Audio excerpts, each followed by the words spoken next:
మహాదేవుడు మన ప్రభు రక్షకుడైన యేసుక్రీస్తు నామమున మీ అందరికీ వందనాలు. God bless you all. దేవుడు మిమ్మల్ని దీవించి ఆశీర్వదించునుగాక. ఈరోజు నేను ఒక వింతైన సబ్జెక్ట్ చెప్పాలనుకుంటున్నాను. అదేంటంటే పుత్రదాత వృక్షముల పండ్లు గురించి క్రైస్తవ్యానికి తెలియజేయాలని ఆశపడుతూ ఉన్నాను. ఈ వీడియోని ఖచ్చితంగా నచ్చితే మీకు లైక్ చేయండి, షేర్ చేయండి, అందరికీ తెలియజేయండి. ప్రతి ఒక్కరూ సబ్స్క్రైబ్ చేసుకోండి. నాకు రీచ్ పెంచండి. నన్ను ప్రోత్సహించిన వారు అవుతారు, నన్ను ప్రేమించిన వారు అవుతారు. God bless you. నేను ఈరోజు పుత్రదాత వృక్ష ఫలముల గురించి చెప్పాలని ఆశపడుతున్నాను. దీనికి కారణం ఏంటిది అంటే, ఈ మధ్య మన క్రైస్తవ 2 తెలుగు రాష్ట్రాల క్రైస్తవ లోకంలో పిల్లలు పుట్టని వాళ్ళకి అరటిపండ్లు ప్రార్థన చేసిస్తే పిల్లలు పుడతారు అని, తర్వాత యాపిల్ పండ్లు ప్రార్థన చేసి ఇస్తే పిల్లలు పుట్టని స్త్రీలకి పిల్లలు పుడతారు అంటూ దాన్ని ఏమంటారంటే ఒక ప్రచారం జరుగుతూ ఉంది. దీని విషయంలో నేను కొంతమంది సేవకులతో మాట్లాడినప్పుడు ఆ సేవకులు ఆ విషయాన్ని నాతో ప్రస్తావించారు. మరి బైబిల్లో పుత్రదాత వృక్ష ఫలముల గురించి ఉంది కదా, మరి దాన్ని ఏమంటావు అని నన్ను అడిగాను. దానికి వాళ్ళకు నేను జవాబు చెప్పాను. అయితే ఈరోజు కూడా సేవకులకే కాకుండా ఈరోజు 2 తెలుగు రాష్ట్రాల్లో ఉన్న క్రైస్తవ సమాజానికి ఈ పుత్రదాత వృక్ష ఫలముల యొక్క అసలు సిసరైన సత్యాన్ని తెలియజేయాలని ఆశపడుతూ నేను ఈ వీడియో చేస్తున్నాను. పూర్తిగా చూడండి, పూర్తిగా అర్థం చేసుకునే ప్రయత్నం చేయండి. గర్భఫలము దేవుడిచ్చేది, దేవుడిచ్చు బహుమానమే అన్నది మనకు అర్థమవుతుంది. కానీ ఆపిల్ పండ్లకో లేకపోతే మరి అరటి పండ్లకో ప్రార్థన చేసిస్తే పిల్లలు పుట్టరు. ఎందుకంటే అది వాక్యానుసారమైన బోధ కాదు. సో ఇలా మోసపోతూ, ఇలా సూపర్ స్టిషన్లో అంటే మూఢనమ్మకములో ఉన్న వాళ్ళకి లేఖన వెలుగులో ఉన్న సత్యాన్ని వారికి తెలియజేయాలి అనే ఆశతో ఈరోజు నేను ఈ వీడియో చేస్తూ ఉన్నాను. చివరి వరకు చూడండి. ఈ పుత్రదాత వృక్ష ఫలములు అనేది ఏంటిదంటే, మనకి బైబిల్లో 2 చోట్ల కనపడుతుంది. ఒకటి ఆదికాండం 30వ అధ్యాయము, తర్వాత పరమగీతములు 7వ అధ్యాయము 13వ వచనం. ఈ 2 చోట్ల మనకు పుత్రదాత వృక్ష ఫలములు అనే ప్రస్తావన, ఆ మాట యొక్క ప్రస్తావన అంటే పదం యొక్క ప్రస్తావన ఉంది. తర్వాత దీన్ని ఇంగ్లీష్లో మ్యాండ్రిక్స్ అంటారు, హిబ్రూలో దుదాయిం అంటారు, దుదాయిం అంటారు. సో ఈ వృక్ష ఫలములు గురించి కొంత హిస్టారికల్ బ్యాక్గ్రౌండ్ చెప్తాను. తర్వాత మీకు అర్థమవుతుంది అసలు అది ఏంటి అనేది. అదేంటంటే, ఇప్పుడు యాకోబు, లేయా, రాహేలు ఈ వీళ్ళు జీవించిన కాలము మెసపటోమియన్ సివిలైజేషన్, అంటే మెసపటోమియా నాగరికతలో జీవించిన వాళ్ళు.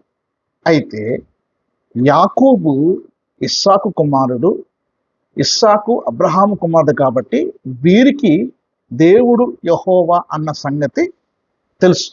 కానీ రాహేలు ప్లస్ లేయా, లాబాను వీళ్ళకి దేవుడైన యెహోవా పూర్తిగా తెలియదు.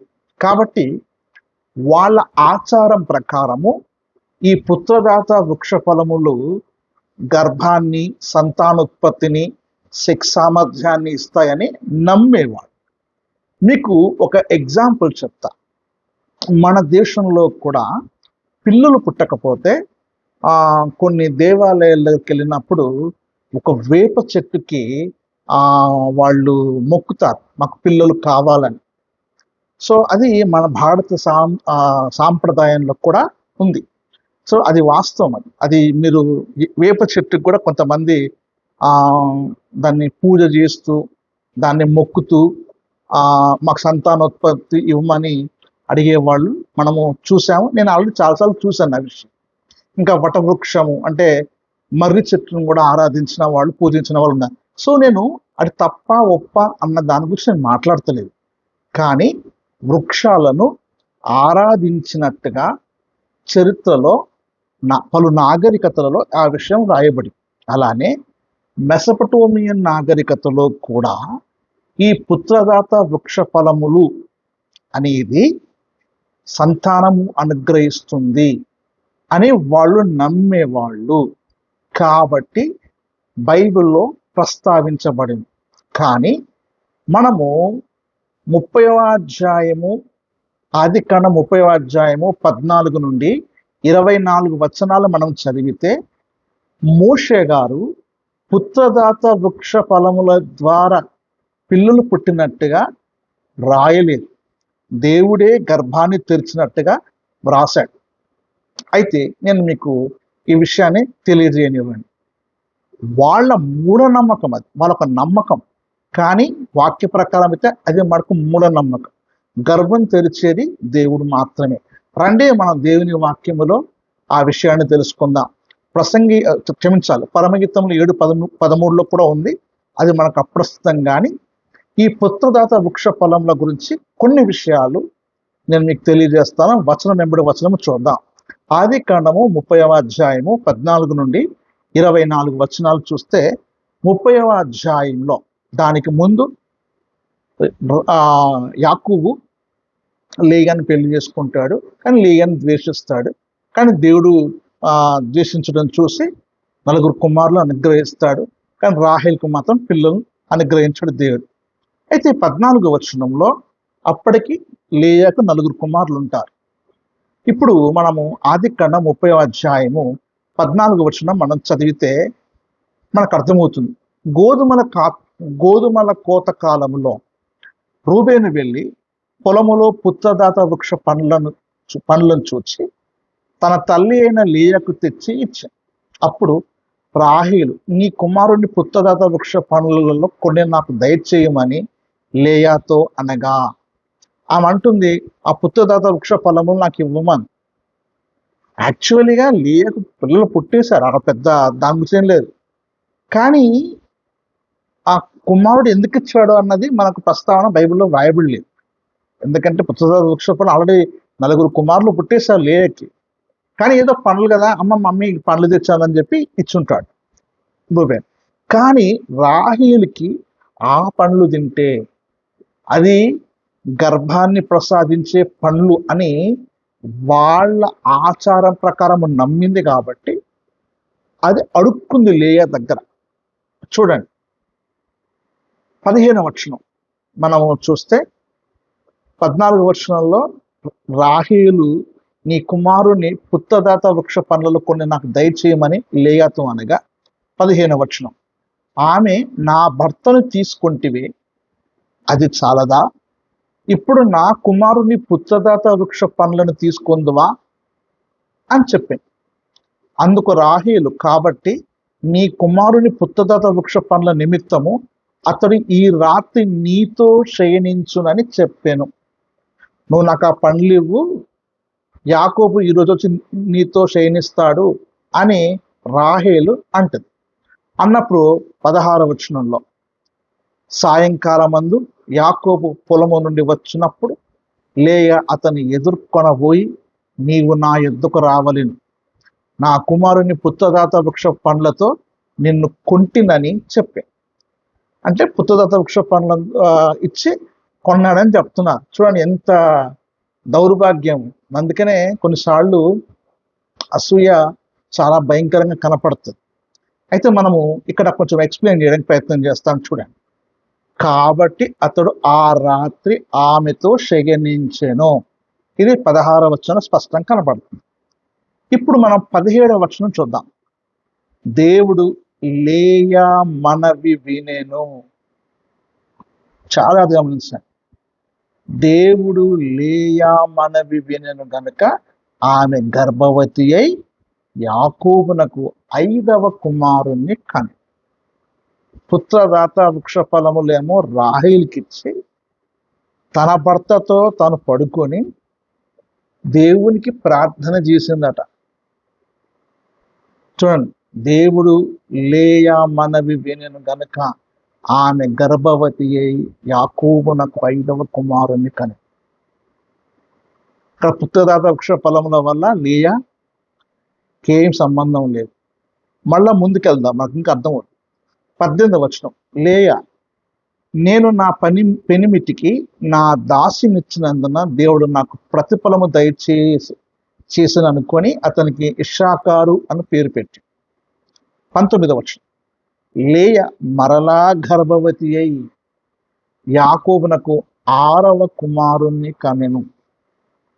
కానీ రాహేల పుత్రదాత వృక్ష ఫలములు తిన్నా పిల్లలు కాలేదు. ఎందుకంటే వాళ్ళ ఆచారం ప్రకారము ఆమె నమ్మిండొచ్చేమో కానీ ఏమీ లేదు.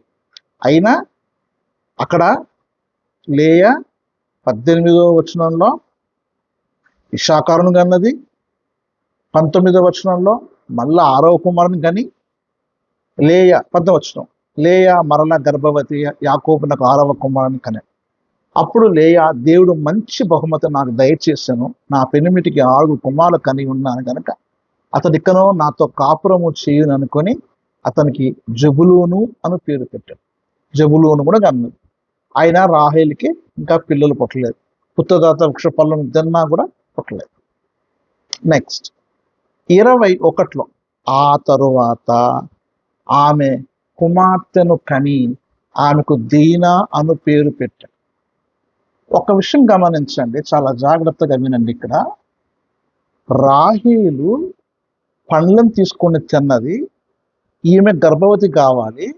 ఈమె గర్భవతి కాక మునిపే లేయా ముగ్గురిని అన్న, ఇశ్శాకారు, జబులూను, దీనాను అన్న. అంటే దేవుడే దీనికి కారకుడై ఉన్నాడు అన్న సంగతి అప్పుడు అర్థమవుతుంది రాహేల్కి. తన ఆచారాలు, తన మతము, తన సాంప్రదాయము, తన యొక్క నమ్మిక ఇవన్నీ తప్పు అని రాహేలుకు అర్థమై 22వ వచనం చూడండి. దేవుడు రాహేలును జ్ఞాపకము చేసుకొని ఆమె మనవి విని ఆమె గర్భము తెరిచాను. ఇది అసలు కథ. పుత్రదాత వృక్ష ఫలముల వల్ల గర్భవతి కాలేదు. రాహేలుగా ప్రార్థన చేసింది. ఎందుకంటే లేయా ప్రార్థన ద్వారా మాత్రమే గర్భవతి అయి పిల్లల్ని కన్నదన్న సంగతి రాహేలుకి అర్థమైంది. అప్పుడు పండ్ల వలన ఏమి కాదు, గర్భము దేవుడే తెరవాలని దేవునికి మనవి చేసింది. అయ్యా నువ్వు నాకు ఇవ్వు ప్రభు అని. అందుకనే 22వ వచనంలో దేవుడు రాహేలును జ్ఞాపకము చేసుకొని ఆమె మనవి విని ఆమె గర్భము తెరిచెను. సరా, దేవుడు గర్భము తెరిచాడు. నేను గర్భము ఎందుకు, దేవుడు గొడ్రాలు ఎందుకు చేస్తాడు, గొడ్రాలుగా ఎందుకు ఉంచాడు, గర్భము తెరవటం ఏంటిది అనే విషయం నేను ఈ సబ్జెక్ట్ మీద నేను ప్రత్యేకంగా ఒక వీడియో చేస్తా. కానీ ప్రస్తుతానికైతే మనం పుత్రదాత వృక్ష ఫలముల గురించి మాట్లాడుతున్నాం కాబట్టి దీని గురించి ముందుకు పోదాం. 22వ వచనం, దేవుడు రాహేలుని జ్ఞాపకము చేసుకొని ఆమె మనవి విని ఆమె గర్భము తెరిచి అప్పుడు ఆమె గర్భవతి అయి కుమారుని కని దేవుడు నా నింద తొలగించననుకొనెను. మరియు ఆమె యెహోవా మరి ఒక కుమారుడు నాకు దయచేయును గాక అనుకొని అతనికి యోసేపు అను పేరు పెట్టాను. చూసారా, ప్రార్థన చేసి ఆమె గర్భాన్ని పొందుకుంది. పుత్రదాత వృక్ష ఫలముల వల్ల కాదు. ఈ పుత్రదాత వృక్ష ఫలములు అనేది ఆ మెసపటోమియాలో ఆ అరామీల ఆచార ప్రకారము అది గర్భాన్నిచ్చే ఫలం అని ఆమె నమ్మింది. కానీ ఆ నమ్మకం తప్పని గ్రంథకర్త ఇక్కడ తెలియజేస్తూ ఉన్నాడు. ఏమని? దేవుని మీద నమ్మకం కలిగి ఉండు, దేవునికి ప్రార్థన చేయి, దేవుడు గర్భాన్నిస్తాడు అని. ఈ సత్యం నీకు అర్థం కావాలనే నేను ఈరోజు వీడియో చేస్తున్నాను.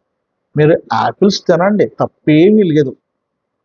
పాస్టర్ గారు చేసి ఇస్తే ఏమి రాదు. అరటి పండు తిన్నా, దానిమ్మ పండు తిన్నా ఏవైనా ఆరోగ్యాన్ని కలగజేస్తాయి. చక్కగా శుభ్రంగా ఆరోగ్యంగా ఉన్న ఆహారం ఇచ్చు పండ్లన్నీ తినండి, ఆరోగ్యంగా ఉండండి. గర్భం మాత్రం దేవునికి ప్రార్థన చేయాలి, అంతే. ఒకవేళ సేవకుడి దగ్గరికి వెళ్ళి, అయ్యా నాకు మరి ప్రార్థన చేయి, నాకు గర్భఫలం ఇచ్చినట్లుగా అని ప్రార్థన చేయొచ్చు. సేవకుని ప్రార్థన ఎంత మాత్రము ప్రభావం జరగదు.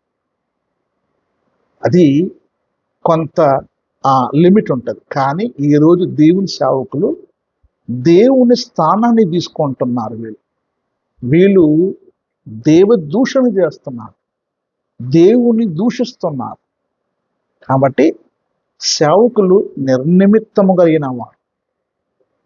కాబట్టి నేను ఇదే చెప్పాలనుకుంటున్నాను. మీకు ఇంకొక ఇక్కడ ఇంట్రెస్టింగ్ ఫ్యాక్ట్ చెప్తా చూడండి. మనకి సైన్స్ ఏం చెప్తుందంటే, అంటే ఇప్పుడు ఫిమేల్ అబార్షన్స్ ఎక్కువ, అంటే గర్భములో అమ్మాయి అన్నప్పుడు అబార్ట్ చాలా మంది చేస్తున్నారు. కానీ మనకు మెస్పటోమియా, తర్వాత సుమేరియన్ ఆ నాగరికతల ప్రాంతాలలో చూసినప్పుడు స్త్రీలు చాలా మంది ఉండేవాళ్ళు. అందుకే బైబిల్ ఎప్పుడు పురుషుల సంఖ్య మాత్రమే మాట్లాడింది. ఎందుకంటే ఒక పురుషుడు పుట్టాలంటే 4-5 ఆడవాళ్ళు పుట్టేవాళ్ళట. ఎందుకంటే అది హిస్టరీలో చెప్పబడింది. అందుకనే ఆ కాలంలో బహుభార్యత్వం అనేది ఉంది. అయినా దేవుడు దాన్ని తప్ప అన్నాడు, బహుభార్యత్వం తప్ప అన్నాడు. ఎందుకంటే మన సువార్తలో చూస్తే ఒక పురుషుడికి ఒక స్త్రీ ఉండాలని, నేను బహుభార్యత్వం మీద వీడియో చేశాను, మీరు చూడండి. ఎందుకంటే చాలా జాగ్రత్తగా గమనించండి. అబ్బాయి పుట్టాలి అంటే పురుషునిలో ఉన్న వై క్రోమోజోమ్, వై కణము స్త్రీలో ఉన్న ఎక్స్ కణంతో కలిస్తేనే అబ్బాయి పుడతాడు. కానీ సహజంగా ఎక్స్ అంటే పురుషుల్లో ఉన్న ఎక్స్, స్త్రీలో ఉన్న ఎక్స్, ఈ రెండు ఎక్కువగా కలుగుతుంది. అందుకని ఆడవాళ్ళు ఎక్కువ పుడతారు. కానీ ఇక్కడ యాకోబు చూడండి, 12 మంది అబ్బాయిలు పుట్టారు, ఒక అమ్మాయి పుట్టారు. కారణం ఏంటంటే దేవుడు దీవించాలని వారి ద్వారా ఒక దేశాన్ని, ఒక జాతిని నిర్మించాలనుకున్నాడు. కాబట్టి ఆ గర్భం అంతా, అంటే లేయ గర్భం అయినా కానివ్వండి, ఆ జిల్పా అయినా, తర్వాత రాహేల్ అయినా, వీళ్ళ గర్భాల విషయంలో దేవుడు శ్రద్ధ వహించాడు. అందుకే అందరూ మగవాళ్ళు పుట్టేలా దేవుడు చేశాడు. ఎందుకంటే వాళ్ళ ద్వారా తన దేశాన్ని, ఒక జాతిని నిర్మించాలని దేవుని చిత్తమై ఉంది. అన్ని చోట్ల ఆడవాళ్ళు ఎక్కువ పుడితే యాకోబుకు మాత్రం మగవాళ్ళే పుట్టారు, ఒక్క అమ్మాయి మాత్రం ఆడమ్మాయి పుట్టింది. ఇది దేవుని యొక్క గొప్ప సంకల్పం. కాబట్టి నా ప్రియమైన క్రైస్తవ సహోదరి సహోదరులారా, పండ్లు ప్రార్థన చేస్తాము, మీకు పిల్లలు పుడతారు. ఖర్చులు ఇస్తాము, మీకు పిల్లలు పుడతారు. నూనె రాస్తాము, నూనె ఇస్తాము, పిల్లలు పుడతారు. కొబ్బరి నూనె ఇలా రాసుకొని ఇలా సులో వేసుకో, ఇలా కడుపుతో ఇలా ఇవన్నీ వేస్ట్ మాట. దైవజనుడు ప్రార్థన చేస్తాడు. ముఖ్యంగా నువ్వు, స్త్రీవైన నువ్వు గర్భఫలం ఇమ్మని ప్రార్థన చేస్తే దేవుడు నీ అవమానాన్ని తీసి ఘనత అనుగ్రహించు, కుమార్తెను కానీ కుమారుని కానీ అనుగ్రహించి నీ జీవితంలో సంతోషాన్ని పుట్టిస్తాడు. ఆ సంతోషము దేవుడు అనుగ్రహించాలంటే నీ భర్త, నీ భార్య, నీ భర్త అయినా నీ భార్య అయినా ఇద్దరు కలిసి ప్రభు కొరకు జీవించండి. ప్రభు మీ వంశాన్ని, మీ సంతానాన్ని వృద్ధి చేసి అనేకులకు సాక్షార్థంగా ఉంచుతాడు. కాబట్టి పండ్లు తినండి, కానీ పండ్లను నమ్మకండి. పాస్టర్తో ప్రార్థన చేసుకోండి, కానీ పాస్టర్లో నమ్మకండి. మీరు ప్రార్థన చేసుకోండి, ప్రభు మీ జీవితంలో గొప్ప కార్యం చేస్తాడు. అట్టి జీవితం మీ జీవితంలో జరగాలని కోరుకుంటూ దేవుడు ఈ వాక్యము దీవించి ఆశీర్వదించునుగాక. పుత్తదాత వృక్ష పరంలో ఏది లేదు. అది ఒట్టి వాళ్ళు చెప్తున్న ఒక ఆచార సంబంధమైన పండే. దేవుడు సృష్టించిన సృష్టిలో ఒక చెట్టు నుండి వచ్చిన పండు. అది తింటే ఆరోగ్యమే తప్ప దానికి పిల్లలు పడతారని ఇలా ఒక అజ్ఞానవాదులు చెప్పిన మతాలను సృష్టించి వాళ్ళ సొంత ఊహలతో పుట్టించిన వాటన్నిటినీ నమ్మకండి. సరైన సంపూర్ణమైన వాక్యాన్ని నమ్మండి. దేవుడు మీ ప్రార్థనలు విని, రాహేలు ప్రార్థన విన్న దేవుడు, మరి లేయ ప్రార్థన విన్న దేవుడు, నీ ప్రార్థన కూడా విని నీకు దేవుడు నిశ్చయముగా గర్భం ధరిస్తాడు. దేవుడు నిన్ను దీవించి ఆశీర్వదించి ఆయన నీ గర్భము తెరుచున్నట్లుగా సహాయం చేసి ఆయన నిన్ను ఆనందింపచేయునుగాక. God bless you. ఈ వీడియో మీకు నచ్చితే ఖచ్చితంగా లైక్ చేయండి, సబ్స్క్రైబ్ చేయండి, అందరికీ షేర్ చేయండి, నన్ను ప్రోత్సహించండి. ఇలాంటి అనేకమైన సత్యమైన విషయాలు ఈరోజు క్రైస్తవ్యంలో జరుగుతున్న మోసాలను బయట పెట్టడానికి నేను వీడియోలు చేస్తున్నాను. దయచేసి మీరందరూ ప్రోత్సహించండి. మిమ్మల్ని దీవించునుగాక. ఆమేన్. God bless you. Praise the lord.